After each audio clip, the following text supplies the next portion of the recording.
tiga hal yang akan kita lewati pada sesi 1 jam ini barangkali. Pertama, pengantar, perkenalan, CV udah. Yang kedua, sajian ringkas tentang kebijakan dan inti dari sinergi peternakan itu sendiri. Dan yang ketiga, diskusi. 3 itu aja. Kalau ada terakhir nanti kesimpulan sederhana gitu. Baik, kita mulai dari Pak James. Oke, ada permintaan yang muda dulu. Yang muda lebih teknis, lebih detail. Yang tua kebijakan. Oke, silakan Bu Dr. Resti untuk menyampaikan kondisi existing dan apa yang menjadi focal point dari perbibitan ini. Silakan Bu Resti. Ya. Oke, silakan mulai.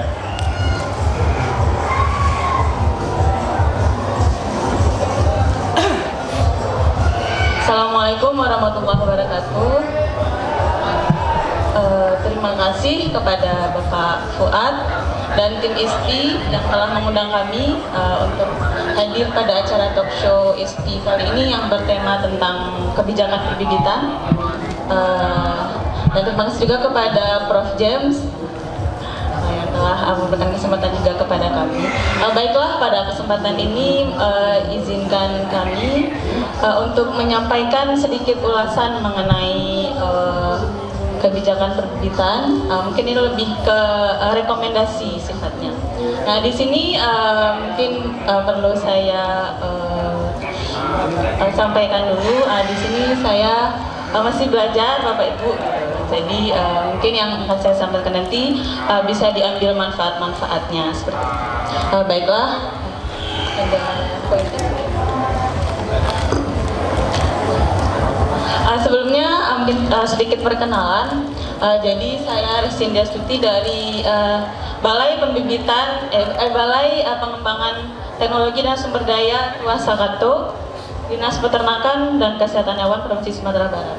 Untuk riwayat pendidikan SPT dari Fakultas Peternakan Universitas Diponegoro, kemudian untuk magister di Biologi Reproduksi IPB dan juga untuk dokternya di Biologi Reproduksi IPB. Terkait dengan kebijakan perbibitan, di sini kita mengacu kepada peraturan Pemerintah RI nomor 48 tahun 2011 tentang sumber daya genetik hewan dan perbibitan ternak. Nah, di sini terkait dengan konten atau muatan dari peraturan pemerintah ini, kami selaku Dinas Peternakan dan Kesehatan Hewan Provinsi Sumatera Barat, khususnya UPT, Unit Pelaksana Teknis Daerah. Nah, di sini kami sudah sejauh ini sudah melakukan beberapa program. Di antaranya yang pertama adalah di UPTD PPTSD Tua Sakato sendiri kami sudah memproduksi semen beku yang sudah tersertifikasi LS Pro dan juga sudah diproduksi berdasarkan sertifikasi ISO 17025/2017 dan berdasarkan standar SNI semen beku, yaitu SNI semen beku nomor tahun 2021, yaitu SNI terbaru. Nah, di sini untuk produksi dan juga penyebaran bibitnya sendiri kami sudah diawasi peredaran dan juga produksi semen bekunya oleh para pejabat fungsional pengawas bibit ternak.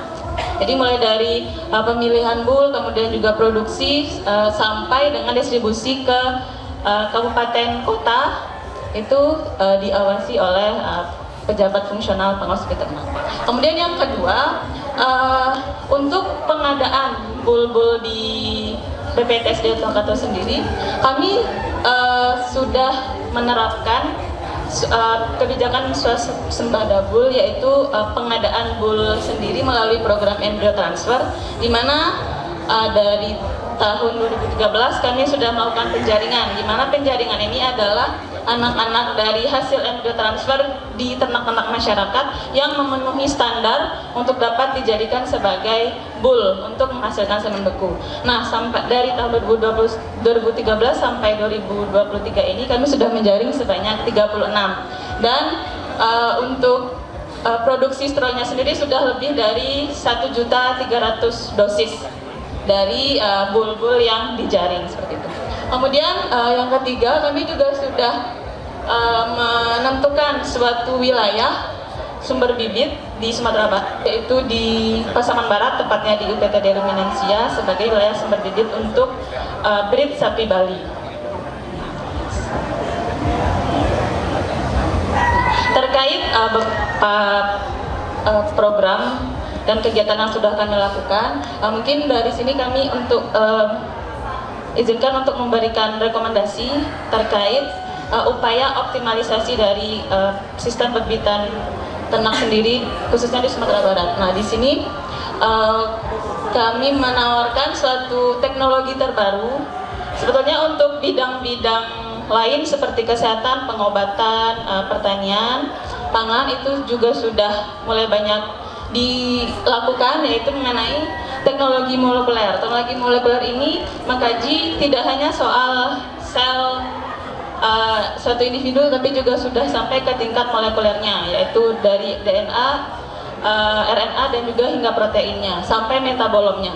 Nah, di sini kenapa di dalam sistem pembibitan ini kita dapat memanfaatkan teknologi ini, karena poin yang perlu kita highlight adalah pada metode seleksi. Diharapkan dengan adanya penerapan dari metode ini, kita dapat memperoleh metode seleksi yang efektif dan efisien, di mana kita dapat bertujuan untuk mencapai goal yang kita inginkan. Contohnya seperti pada sapi, mungkin kita ingin memperoleh bibit sapi Bali dengan bobot minimal sekian pada saat lahir, kemudian nanti bobot umur 1 tahun berapa, kemudian juga kualitas karkasnya yang bagus. Nah, di situ kita melakukan seleksi untuk mencapai tujuan tersebut dengan adanya teknologi molekuler. Nah, kemudian berdasarkan hasil seleksi, secara berproses kita dapat melakukan pengembangan produk. Dalam hal ini karena kita berbicara soal pendidikan dan kami sebagai PPTSD, kita berperan dalam hal penyediaan semen beku. Nah, di sini nanti dari hasil semen beku kita bisa melakukan program perkawinan yang terarah dengan sesama breed atau dengan kawin silang dengan breed yang lain untuk menghasilkan sapi yang sesuai dengan kita inginkan. Kemudian dari hasil seleksi itu kita juga dapat melakukan proses evaluasi. Di sini terdiri dari 3 poin. Yang pertama, kita dapat melakukan recording atau pencatatan berkala terkait dengan ciri-ciri yang kita mau tadi, seperti bobot lahir, bobot setahun, atau kualitas karkas secara berkala dengan pencatatan yang rapi untuk sebagai bahan evaluasi. Kemudian yang kedua adalah uji performance. Di sini bisa menggunakan metode Juzriyat atau progeny test atau metode lainnya. Kemudian juga dilakukan perhitungan nilai pemuliaan dari induk ke keturunannya. Salah satu teknologi molekuler yang dapat kita terapkan di sini, kami memberikan rekomendasi metode analisis transkriptomik. Transkriptomik ini merupakan salah satu metode dalam bidang molekuler biologi, di mana di sini kami sedikit mengulas terkait sentral dogma atau proses dari pembentukan protein dari bahan genetik di suatu individu, yaitu DNA, di mana DNA ini akan mengalami proses transkripsi atau disalin menjadi RNA, dan RNA akan ditranslasi atau diterjemahkan menjadi protein. Protein inilah yang nanti akan membentuk suatu sifat seperti tadi, kita mau bobot badannya berapa, kita mau kualitas karkasnya bagus atau tidak. Proteinlah yang bertugas untuk menjadikan itu nyata. Makanya di sini teknologi molekuler ini menjadi hal yang penting. Kemudian transkriptomik ini kenapa penting di antara DNA dan juga protein? Karena protein memang membentuk sifat suatu individu seperti tadi kualitas karkas dan lain-lain. Namun apabila gen atau transkrip dari sel tersebut tidak berfungsi atau off atau tidak bekerja, maka protein itu tidak akan jadi. Sehingga disinilah kepentingan dari analisis transkriptomik seperti itu. Nah, di sini karena kita berbicara mengenai pembibitan, salah satu sifat yang kita tonjolkan adalah mengenai sifat-sifat reproduksi, khususnya mengenai fertilitas. Suatu ternak dikatakan fertil apabila dia mampu menghasilkan keturunan sampai lahir.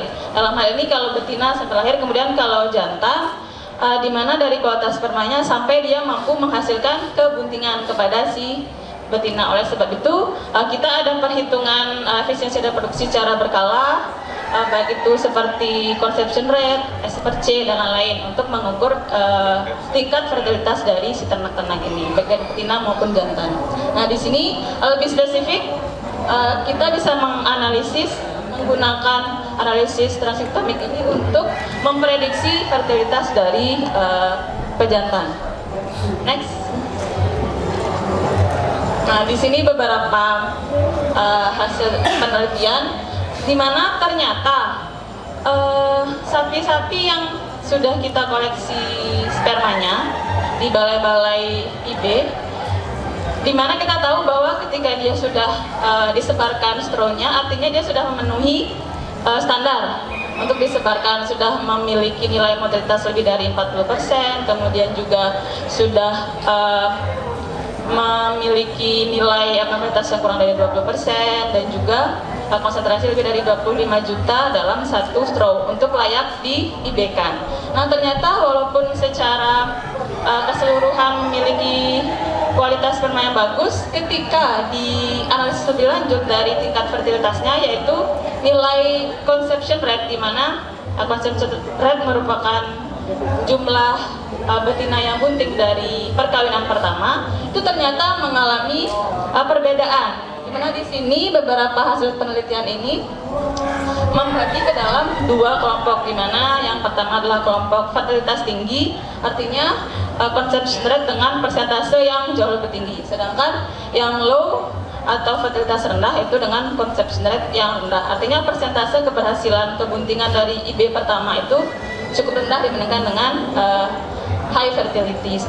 Nah, dari hasil penelitian ini, yang gambar A itu pada sapi Bos Taurus di Eropa, kemudian yang gambar B itu dari sapi Limousin, Holstein dan juga peranakan ongol, dan yang gambar C adalah sapi Bali. Ternyata hasil dari salah satu gen yang kami teliti, yaitu protamin yang berada di dalam sperma, menunjukkan adanya perbedaan ekspresi yang signifikan berbeda, di mana pada kelompok pejantan-pejantan yang memiliki fertilitas yang tinggi, artinya dalam sekali IB memperoleh keberhasilan kebuntingan yang tinggi, itu juga memiliki ekspresi gen atau transkripsi dari gen protamin 1 itu yang jauh lebih tinggi dibandingkan dengan yang fertilitas rendah. Makanya disinilah poin yang ingin kita garis bawahi dalam sistem perbibitan ini. Artinya kita tidak hanya melakukan seleksi berdasarkan sifat-sifat eksternal, tetapi juga internal hingga tingkat molekuler seperti itu, sehingga diharapkan keakuratannya itu lebih baik.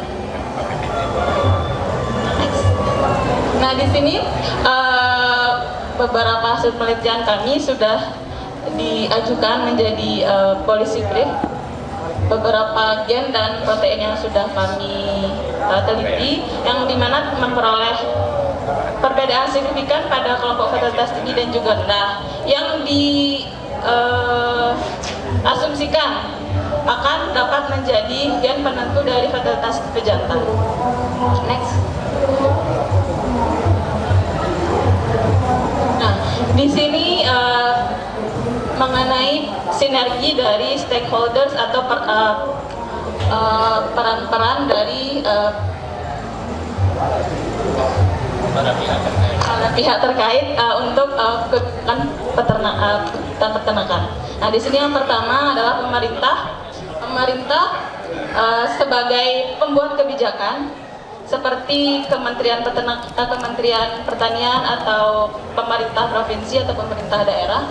Kemudian yang kedua adalah pemerintah dalam hal teknis atau UPT pusat ataupun UPT daerah contohnya. Kemudian yang ketiga, para peneliti baik dari pusat penelitian maupun dari kampus-kampus gitu. Kemudian yang ketiga adalah industri-industri peternakan maupun pelaku usaha peternakan skala kecil.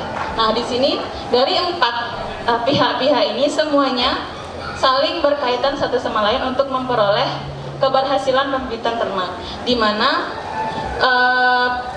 seperti tadi yang sudah dicontohkan, salah satunya adalah mengenai penelitian tentang potensi fertilitas ternak, di mana di sini para peneliti bisa mengambil sampel dari peternakan skala besar maupun skala kecil, kemudian juga bisa dari UPT Bebitan atau UPT BIB untuk melakukan penelitian, di mana hasilnya nanti ketika sudah diperoleh suatu hasil yang signifikan dan dapat dijadikan rekomendasi, maka dapat diusulkan kepada pemerintah untuk membuat kebijakan seperti itu. Kemudian next, nah di sini disarankan beberapa kaitan terkait konsep untuk seleksi. Nah di sini kita di dunia peternakan, baik itu dari segala macam komoditas, kita dapat mengambil sampel berupa sperma dari sapi, kambing, ayam, domba, dan lain-lain. Kemudian dapat melakukan sinergi dengan para pihak terkait tadi, baik itu dari BIB ataupun dari industri peternakan, untuk dilakukan sampling dan dilakukan penelitian oleh peneliti dengan metode-metode transkriptomik ini. Ada 3 pilihan untuk metode transkriptomik sesuai dengan kebutuhan yang diinginkan. Kemudian hasil dari penelitian ini diharapkan nanti dapat memberikan hasil untuk menyeleksi ternak-ternak yang sudah kita miliki, apakah akan digunakan, akan dipilih sebagai bull atau akan diakhir seperti itu. Kemudian pada akhirnya bull-bull itu akan digunakan sebagai sumber genetik untuk spermanya disebarkan ke ternak-ternak lain, sehingga pada akhirnya dalam skala besar akan diperoleh peningkatan mutu genetik ternak, sehingga diperoleh keberhasilan pembibitan, baik itu dari sapi-sapi lokal, di mana kita ingin menonjolkan nilai lokal kita seperti sapi pesisir dan lain-lain. Kemudian juga apakah kita juga ingin memperoleh keberhasilan di bidang persilangan untuk memperoleh sapi-sapi baru yang mungkin kita harapkan memiliki nilai-nilai genetik tertentu, seperti itu. Demikian sedikit ulasan dari kami. Terima kasih. Wassalamualaikum warahmatullahi wabarakatuh. Waalaikumsalam warahmatullahi wabarakatuh. Tepuk tangan dulu Bapak Ibu. Oke, luar biasa. Kita tunda dulu diskusi tentang ini. Kita masuk ke Pak James tentang ini kan teknis tadi. Sekarang agak lebih kebijakan. Silakan Pak James. Baik, duduk berdiri. Silakan berdiri juga. Assalamualaikum warahmatullahi wabarakatuh. Terima kasih Pak Fuan sebagai moderator. Saya boleh berdiri juga. Selamat siang Pak Kadis, Pak Skarli, Ibu Bapak sekalian. Tadi saya datang di sini dari rumah pakai batik. Sudah rapi sekali. Begitu melihat kondisi jalannya seperti ke Jambi, saya langsung ganti pakaian. Pakai lapangan Pak Karli. Mudah-mudahan Pak Karli juga ganti pakaian juga. Saya tadi tanya sama Anton dari Kementerian Pertanian ya. Saya baru beberapa hari saja berbicara dengan Pak Dirjen.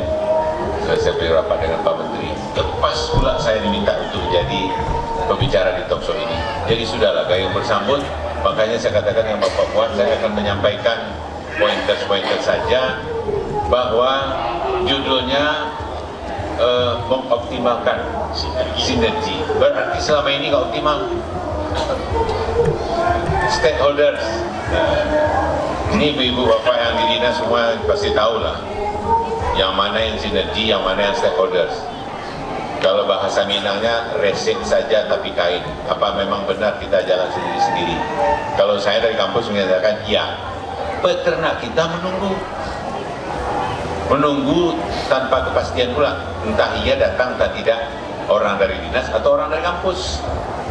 Orang dinas kalau ada programnya, orang kampus kalau ada penelitian pengabdiannya. Jadi jalan sendiri-sendiri. Oh, yang sibuk di Baso sibuk juga sendiri meneliti tentang embrio-embrio ini kapan mau disebarkan.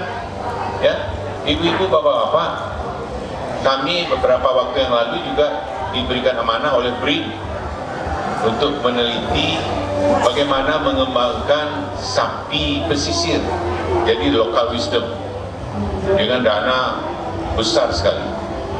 Tiba-tiba diputus. Dari 4 tahun program kerjasama, tahun kedua harus ikut kompetisi. Padahal menurut di kerjasama itu tidak seperti itu. Jadi putus, selesai sudah Pak Karli. Hasil yang kita dapatkan bagus, anak sapi pesisirnya bagus, sapi-sapi jantan betinanya kita seleksi di pesisir dan di PPT Barama Atas, bagus, sudah berakhirlah sudah. Dari Hulu Khas juga selesailah sudah.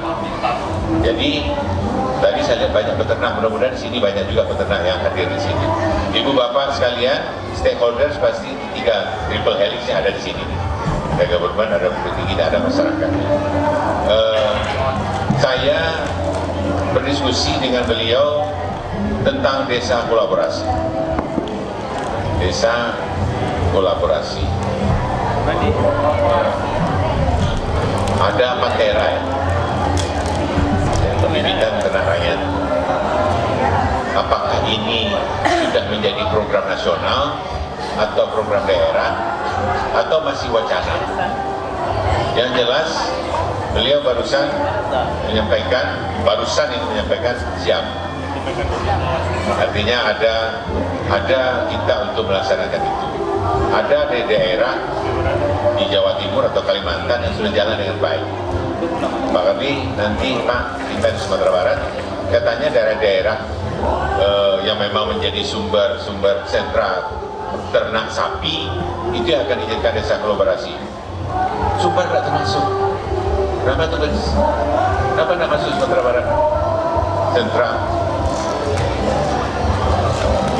itu dibuat di Sulawesi Selatan. Ada desa kolaborasinya, tapi hanya ada 8 provinsi di Indonesia. Tidak masuk Sumatera Barat, tapi kemudian masuk Sulawesi Selatan. Ada yang dari Sulawesi Selatan sekarang di sini? Ya, ada sapinya? Belum ada? Ya, saya memang memprediksi belum ada. Yang jelas dari 1000 yang datang 500 ya. Tak tahu pula beliau ini tak tahu juga saya. Yang jelas saya yang membuat program di situ termasuk namanya James Heliwan kalau nggak salah, nama salah satu, dan tim ahli Bupati Sulawesi Selatan itu namanya James Heliwan juga kalau nggak salah saya. Tetapi lalu nama James Heliwan hilang dia, entah kemana pula pergi tidak tahu. Jadi ibu bapak, bagaimana kita mengoptimalkan sinergitas ini, ya, supaya terus saya meloncat dari ini. Oh, tunggu, mau maju lagi. Nah, meningkatkan populasi dan produksi ternak lokal berkualitas. Jadi ibu bapak tadi saya sampaikan bahwa kita sudah melakukan penelitian tentang sapi pesisir, tapi tidak berlanjut. Sampai saya ribut dengan BRIN. Satu-satunya di Indonesia sapi pesisir yang meneliti itu dari Fakultas Peternakan Universitas Andalas untuk 4 tahun. Tahun kedua disuruh berkompetisi, kalah. Tidak tahu pula penyebabnya kalahnya di mana. Karena orang kampus nggak mau ribut-ribut, ya sudahlah. Mungkin ada kawan-kawan lain lah juga. Ternyata tak ada juga. Kemudian menata usaha pembibitan lokal di tingkat kelompok. Sekarang peternak kita, tanyalah pada peternak, dia nggak peduli ternak apa. Yang jelas sapi kampung. Bukan mereka tidak sanggup memelihara sapi eksotik, sapi-sapi bagus itu. Bukan mereka tidak punya lahan padang rumput. Mereka sanggup. Pada waktu kami ke Tinali, di tempat Pak Karli dulu berada, di situ rumput banyak berlebih, sapinya mana? Kan begitu. Peternak bukan tidak sanggup, bukan skala yang kecil, sapinya mana? Kemudian meningkatkan pengetahuan dan keterampilan SDM dalam melaksanakan pembibitan. Inilah Ini yang kemudian tadi dari mana? Dari bakso ya, dari reproduksi, bermacam-macam teknologi, embrio transfer. Tanyalah peternak ini, tidak mengerti mereka.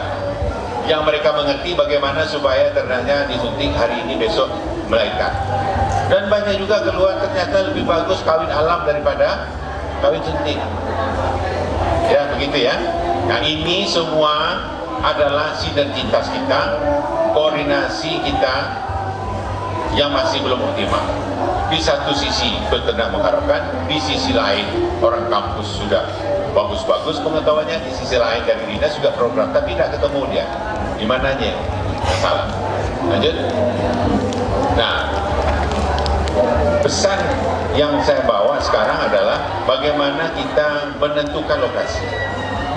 Jadi dalam waktu dekat mungkin ada salah satu daerah di Indonesia yang akan dijadikan juga percontohan untuk menjadi desa kolaborasi, di mana ternak sapi di situ lebih dari 130.000 ekor dan akan dibentuk dalam kelompok-kelompok.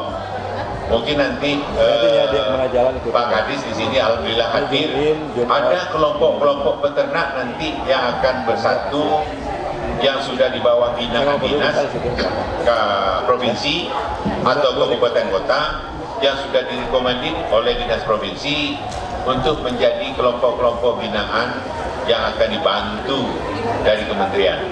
Jadi bahwa Pak Peternak semua yang hadir di sini itu hasil pembicaraan saya dengan Pak Dirjen. Beliau menyampaikan seperti itu. Saya menangkapnya dari sisi akademis dan dari sisi pengambil kebijakan. Jadi ada peluang kita untuk meningkatkan populasi peternakan itu berupa dari kelompok, ya, dari kelembagaan berkelompok menjadi kelembagaan berkolaborasi bersama-sama. Ini sesuai dengan RT RW daerah. Jadi memang daerah-daerah yang akan dikembangkan itu memang yang cocok. Jadi ibu bapak di Sumatera Barat, daerah yang cocok dikembangkan untuk pengembangan ternak sapi potong itu di mana? RT RW daerah. Kondisi agro ekosistemnya cocok untuk itu, lalu mempunyai dukungan pakan serta sarana prasarana peternakan. Kemarin anak bimbingan saya baru saja kemarin melakukan seminar hasil bagaimana mengembangkan ternak sapi ini tanpa harus memberikan pakan hijauan pakan ternak. Jadi tidak tergantung kepada rumput, tapi memberikan pakan tidak dengan rumput, tapi dengan yang lain. Kedua mengenai kelompok, jadi kriteria dari pembibitan ternak rakyat ini. Yang kedua, binaan dari dinas peternakan. Apakah itu dinas peternakan kabupaten kota atau dinas peternakan provinsi. Aktif melaksanakan budidaya, punya batasan anggota, biasanya 10 orang satu kelompok. Bapak Ibu peternak yang hadir pada siang hari ini, mungkin ada yang sudah menjadi anggota kelompok atau ketua kelompok, ada berapa kelompok. Kemudian ada lahan atau kandang. Lanjut. Nah, ini nanti kerjanya orang kampus.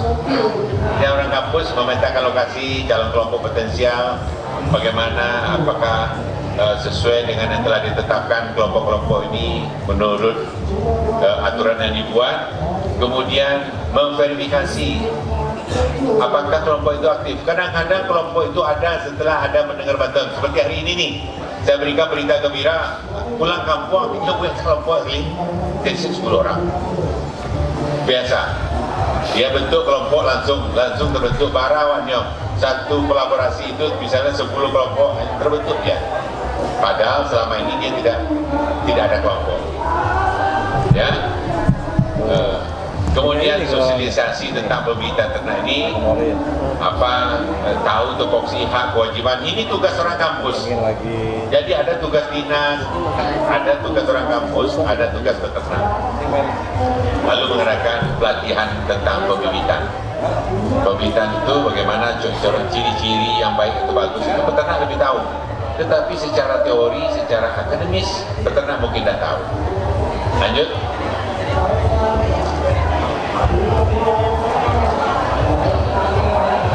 Nah ini Ini akan dibantu pembangunan infrastruktur pembibitan ternak. Kemudian good breeding practice, pendampingan di dalam pelaksanaan pengembangan bibit-bibit ternak yang segera akan dibuat setelah luka seleksi oleh kampus bersama dinas dan peternak, itu baru diberikan pelatihan-pelatihan. Lanjut.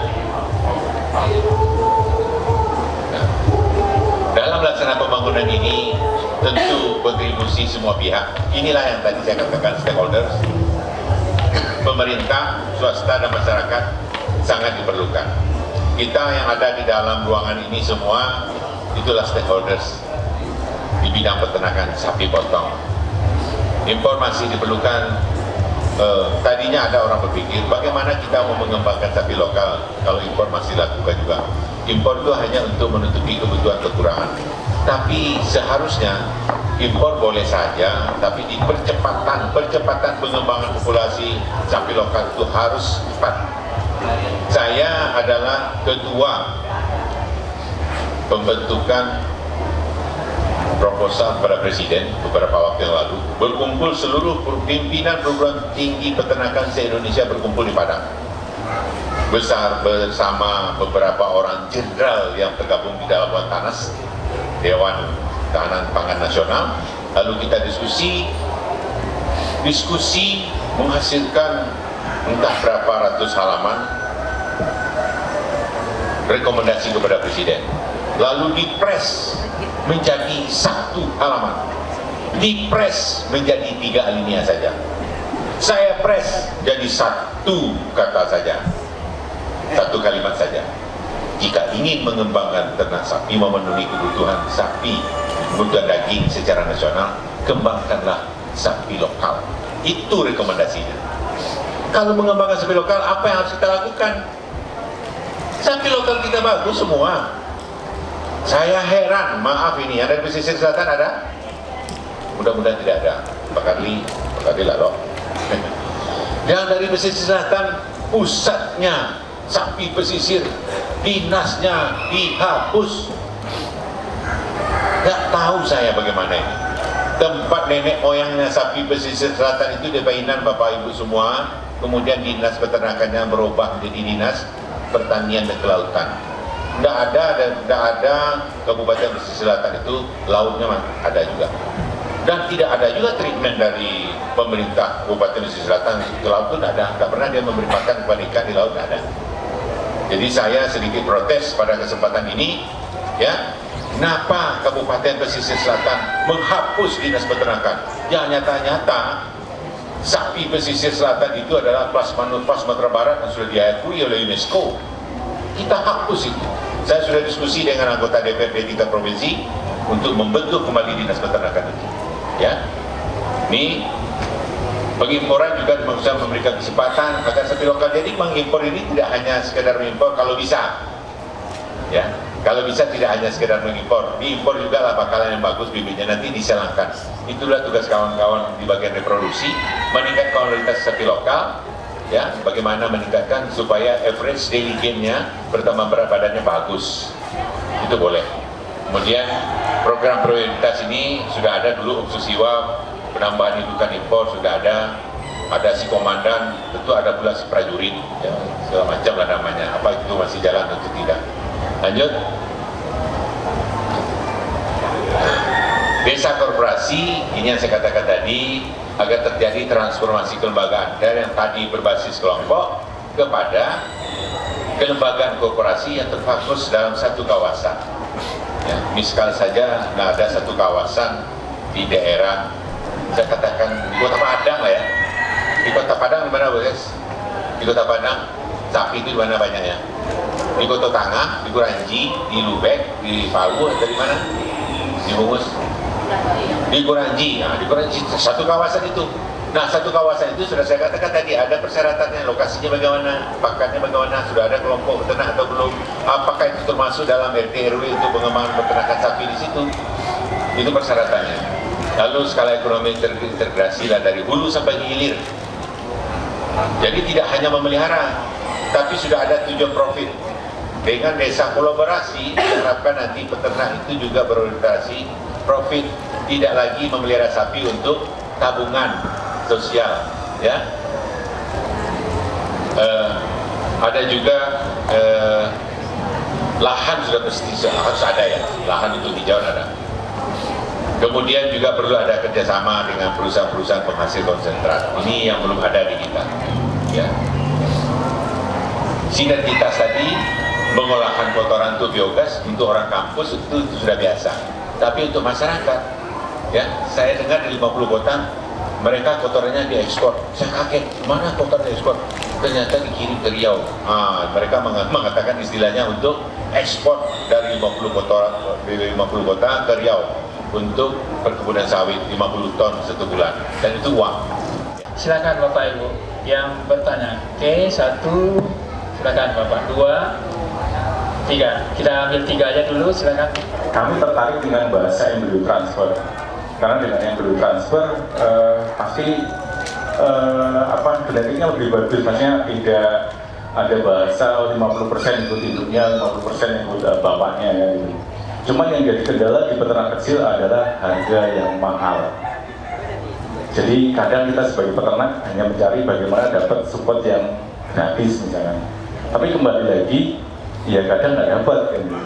Karena ingin kita ke depan punya sapi-sapi yang memang tingkat kemurniannya banyak. Apalagi kalau bicara di peternakan yang konsepnya pembibitan, Pak.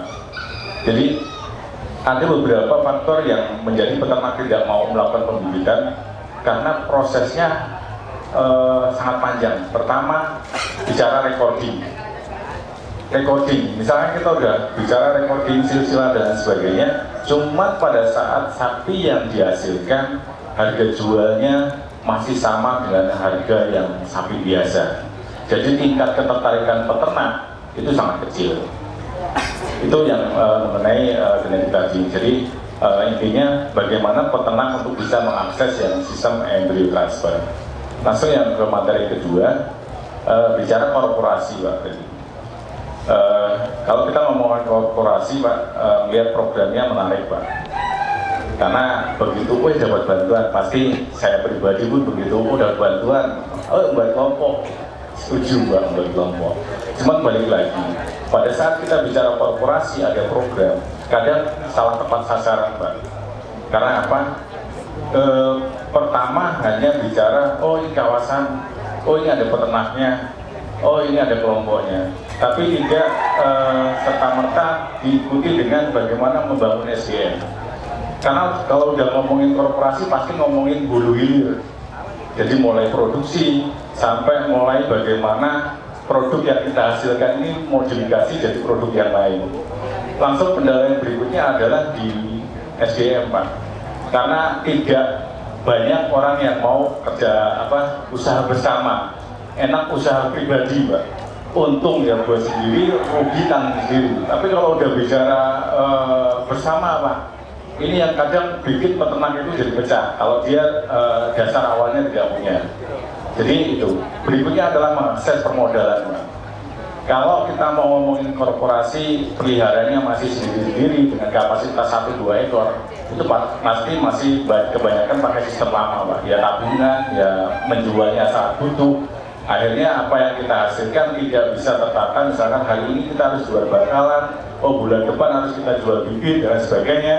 Langsung potensi bumbunya untuk produksi apa, itu kadang di korporasi jadi kendala seperti itu, Pak. Makanya berharap pada saat sebelum program ini turun, bagaimana penguatan kelembagaan di bawah itu untuk bisa dilakukan terlebih dahulu sebelum saatnya datang. Karena pada saat saatnya datang, saya yakin permasalahan itu akan timbul. Karena kebetulan saya salah satu korporasi juga, Pak, yang dinamikanya cukup luar biasa, Pak. Bikin pecah kepala juga, Pak. Makanya buat teman-teman nanti kalau misalkan dipercaya untuk menjadi salah satu tempat percontohan korporasi, yuk satukan pemikiran yang sama biar nantinya nggak sama-sama berantem, Pak. Jadi poinnya hanya saya ingin berharap jika nanti di sini ada salah satu korporasi, tentukan dulu kelembagaannya. Karena program ini cukup bagus, Pak. Jangan sampai nanti program yang bagus berakhir dengan tidak bagus. Jadi saya bukan kritisi Pak, tapi saya mengalami itu hingga hari ini pun masih banyak dinamika, apalagi menyangkut permodalan.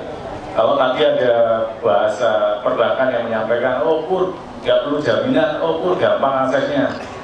Ya kalau pas presentasi, tapi kalau pas di lapangan sama aja Pak, ribetnya minta ampun, syaratnya banyak. Padahal udah dikasih tahu, oh Pak sapi saya banyak di belakang, tapi tidak serta-merta bisa cepat ngakses. Kalau misalkan ada perbankan ya monggo mau dimana sih nggak apa-apa, tapi fakta yang pada begitu. Terima kasih Pak, itu yang bisa saya sampaikan. Ya, terima kasih Pak Suhadi ya dari kita kumpul dan jawab langsung nih. Pak jawab langsung dulu katanya nih. Silakan. Siapa dulu Ibu Resti? Ada dua tentang tanda berahi, kemudian oke, ya. Terima kasih Bapak Suhadi atas pertanyaannya. Bapak Ibu mohon izin menjawab. Terkait IB, kendala di masyarakat adalah kelemahan kemampuan untuk mendeteksi birahi. Nah, untuk hal ini sebetulnya mungkin stakeholder yang langsung bersentuhan dengan masyarakat, mungkin para petugas dari dinas kabupaten kota mungkin ya Pak, yang langsung bersentuhan gitu. Tapi tidak menutup kemungkinan dari dinas peternakan provinsi atau pusat mungkin bisa jadi juga bisa mengadakan pelatihan untuk peternak terkait kemampuan untuk mendeteksi birahi. Karena terkait IB ini dari kami UPT BPTSD Ketua Sekretariat Dinas Peternakan Sumatera Barat, setelah kami memproduksi saman beku itu kami melakukan distribusi ke Dinas Peternakan Kabupaten Kota. Nah, hal yang kami lakukan pendampingan itu adalah bagaimana para petugas dan juga para pengawas bibit ini mampu menjaga, atau dalam hal ini bisa disebut dengan istilah handling semen beku, dari mulai mereka menerima semen beku itu sampai nanti diIB-kan gitu. Jadi untuk hal lanjutannya, nah itu mungkin lebih bersentuhan langsungnya dengan petugas-petugas dari Dinas Kabupaten Kota gitu. Kemudian untuk yang kedua terkait embrio transfer. Memang kalau kita berbicara terkait ekonominya itu memang biayanya mahal ya Pak untuk embrio transfer. Namun yang sudah kami lakukan sejauh ini adalah bentuk kolaborasi kerjasama dengan Balai Embrio Transfer Cipelang. Nah jadi sistemnya adalah mereka menyediakan embrio yang sudah jadi. Nah kemudian bisa dalam bentuk hibah atau kami yang meminta gitu, kami yang membeli ke mereka sesuai jenis sapi atau kerbau yang kami inginkan gitu. Misalnya mungkin kami mau sapi Angus atau sapi Bali atau sapi FH dan lain-lain. Kemudian, nah yang bertugas untuk mencari resipiennya adalah para petugas dari Dinas Kabupaten Kota. Jadi memang untuk program embrio transfer ini kami fasilitasi dari Dinas Peternakan Sumbar gitu.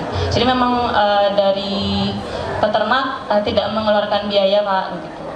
Jadi kami menyediakan dari mulai embrionya, kemudian petugasnya turun ke lapangan, ada dari petugas kabupaten kota dan juga para ahli dari BT Cipelangnya untuk terjun ke lapangan menyeleksi resipien dan juga aplikasi embrio transfernya sendiri ke ternak-ternak yang lolos seleksi menjadi resipien. Kemudian nanti hasilnya dari anak yang lahir itu kami jaring begitu.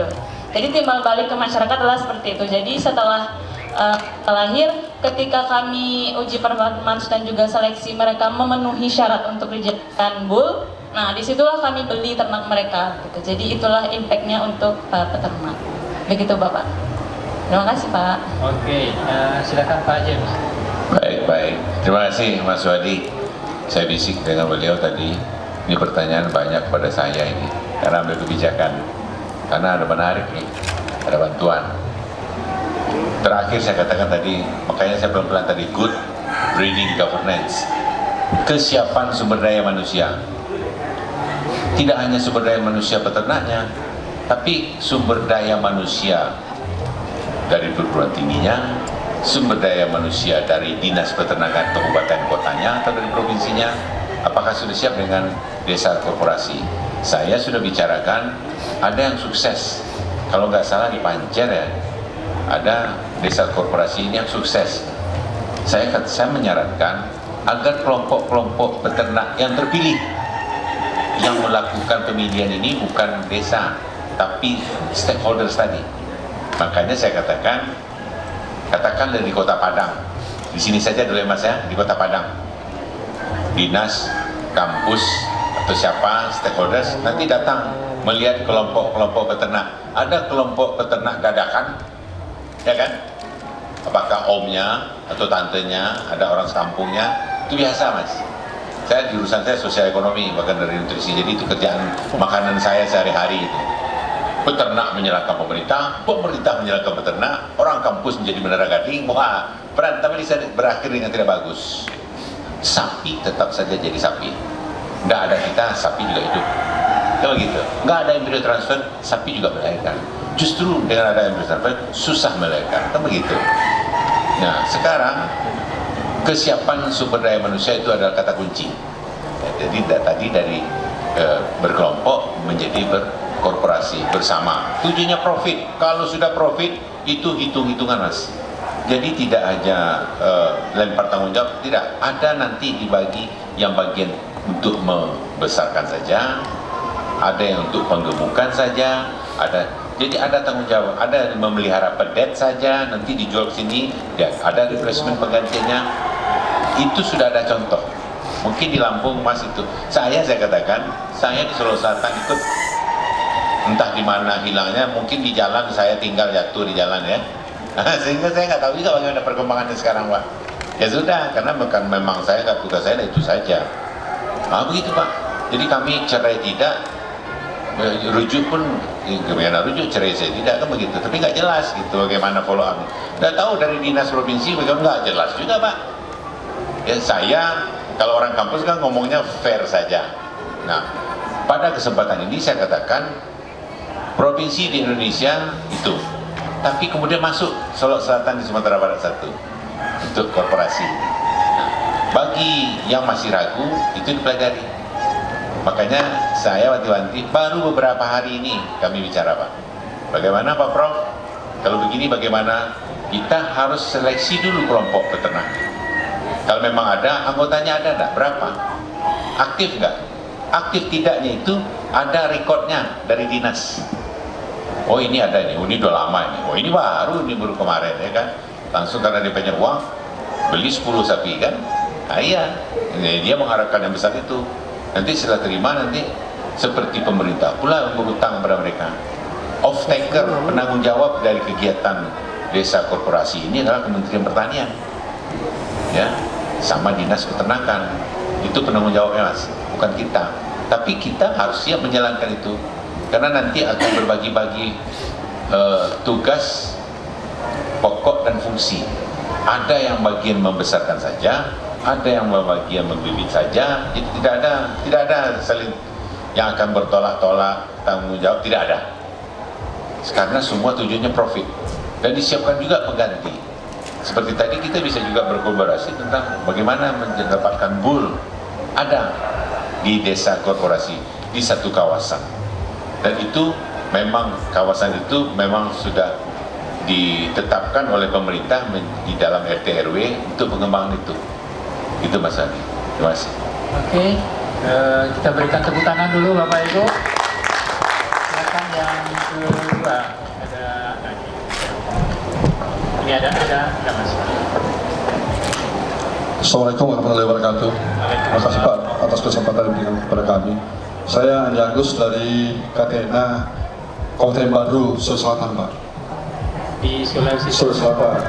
Jadi materi kedua tadi Pak, saya sangat terkesan atas pengembangan sapi khususnya Bali Pak ya, sapi Bali di Padang ini atau mungkin di Indonesia pada umumnya.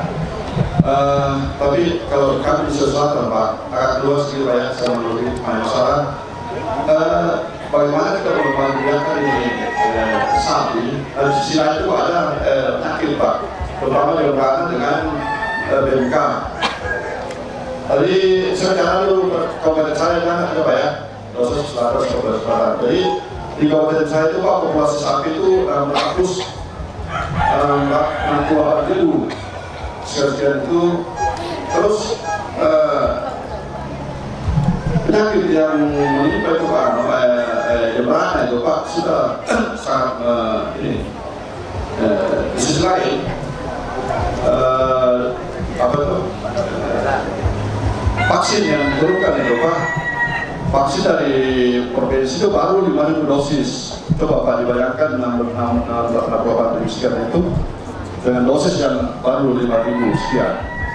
Kalau kasus PMK mungkin pasti sudah terkendali Pak, karena mungkin peternak sudah bisa berkreasi sendiri sehingga penyakit itu. Tapi yang jembrana ini Pak susah Pak kalau tidak ada vaksinnya.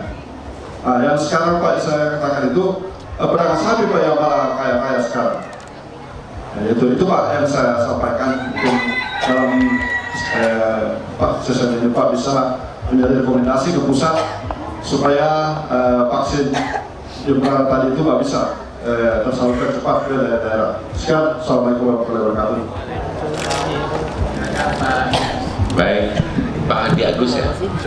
Pak Andi, begitu Bapak berdiri, saya langsung terbayang BPTU yang di Sulawesi Selatan itu namanya di mana ya? Lupa saya. Maros ya, saya datang ke sana. Itu semen beku dari sapi Bali itu nyaris saja diekspor ke negara tetangga. Untung ada saya. Padahal saya bukan kepala dinas, tapi pernah jadi kepala dinas. Saya katakan jangan. Ya, sapi Bali kita itu tidak lebih dari mungkin tidak sampai 500.000 ekor Pak. Ya, tapi itu cerita lain. Yang cerita kita sekarang bagaimana ini? Sambil joke saya katakan, di seluruh Indonesia yang namanya sapi Bali ada penyakit jembrananya. Di mana yang tidak ada? Yang tidak ada di Bali.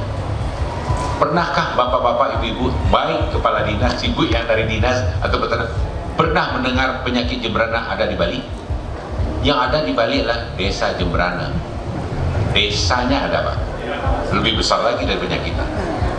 Tapi di seluruh Indonesia sapi Bali ada penyakit jembrana. Vaksinnya kurang, ya iyalah Pak.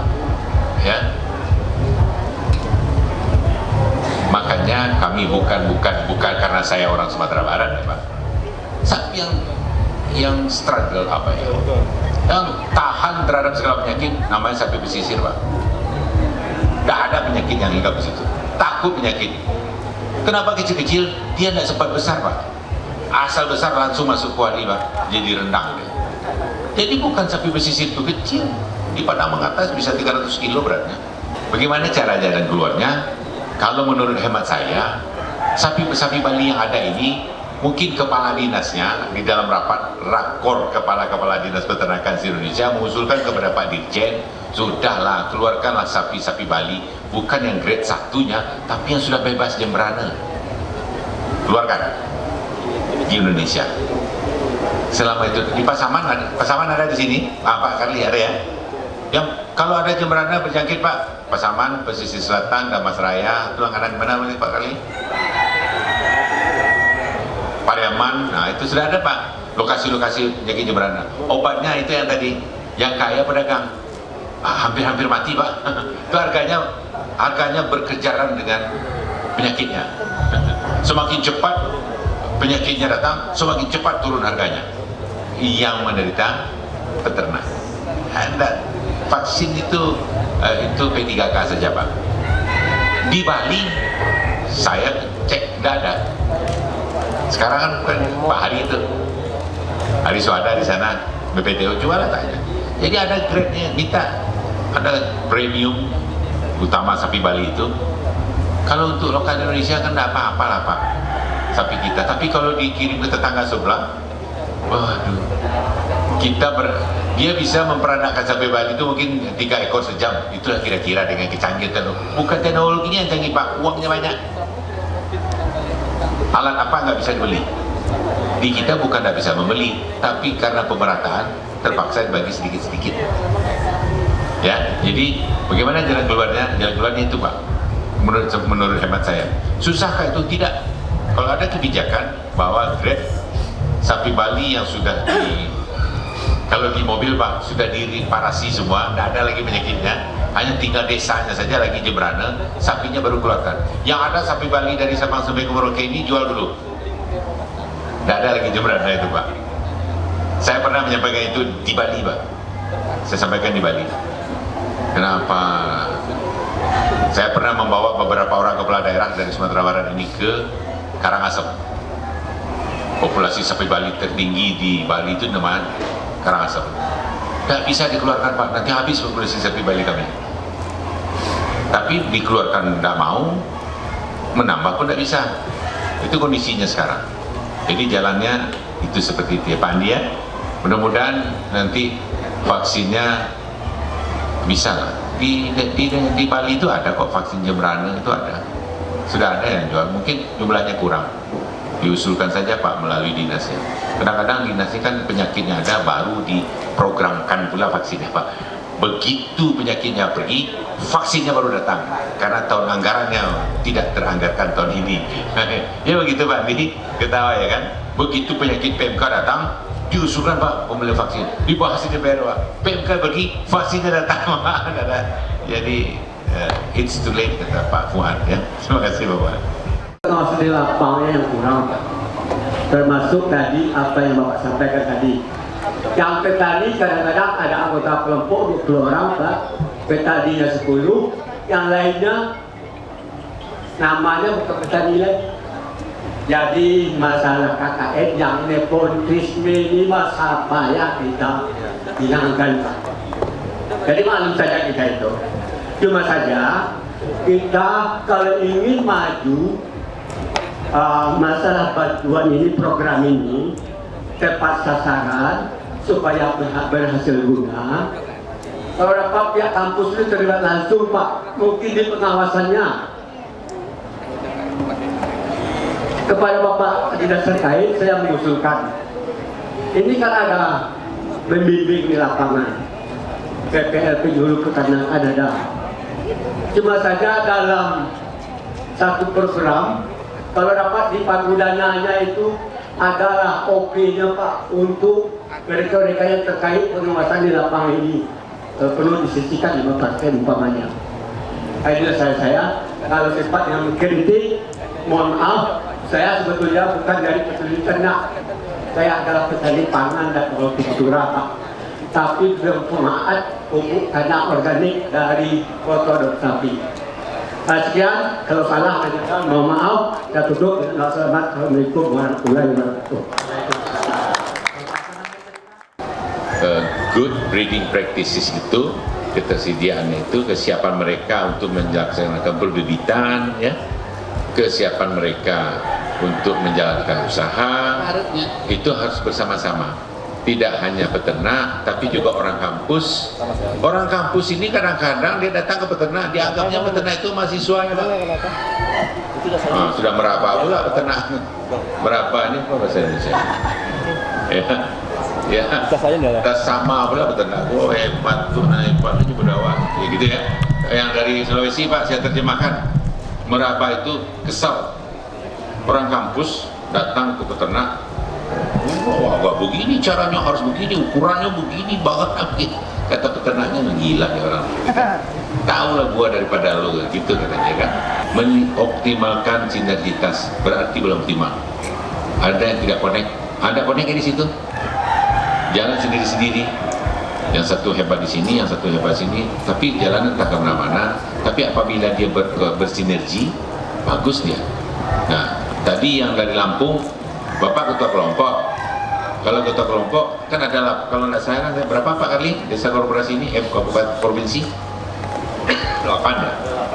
8 kan? 8 provinsi korporasi.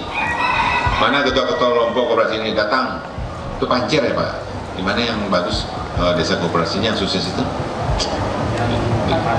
Di Pancer Kalimantan Utara itu ya. Nah itu di situ. Datang ke sana dimodali oleh Kementerian Pertanian nanti. Ada uangnya. Mau saya, kalau Bapak suruh, Pak Mas Wadi suruh, saya akan sampaikan. Undang mereka-mereka itu ketua kelompoknya, datang ke Bajak, lihat di mana gagalnya. Suksesnya, orang yang sukses pasti pernah gagal. Ya, jadi nggak ada orang sukses ujuk-ujuk langsung sukses, enggak. Dan nanti kita tanya, itu nanti diterapkan, gitu ya. Harusnya ada pentas tani di sini. Mungkin ada di sini dari Kalimantan ya. Mungkin ada di sini. Saya nggak tahu juga. Kan dari 34 provinsi ada di sini semua. Coba nanti Mas yang dekat dari Sulawesi, dari Maros, Kalimantan itu, dan Cirebon Utara, mungkin ada di sini. Saya siang ini mau ketemu dengan kelompok peternak dari Candi Desa, dari Bali, mau ketemu siang. Terima kasih. Oke, baik, kita sudah selesai di tanya jawab. Nah, jam sudah 12, pas ini waktunya ya. Jadi terima kasih Bapak Ibu. Jadi sebagai kesimpulan bisa kita kita sampaikan bahwa untuk sinergitas stakeholder peternakan, para pelaku peternakan ada 3 paling tidak, ada pemerintah, ada swasta, ada masyarakat, perlu didukung oleh SDM atau kompetensi sumber daya manusia yang memadai atau melebihi. Itu ya intinya.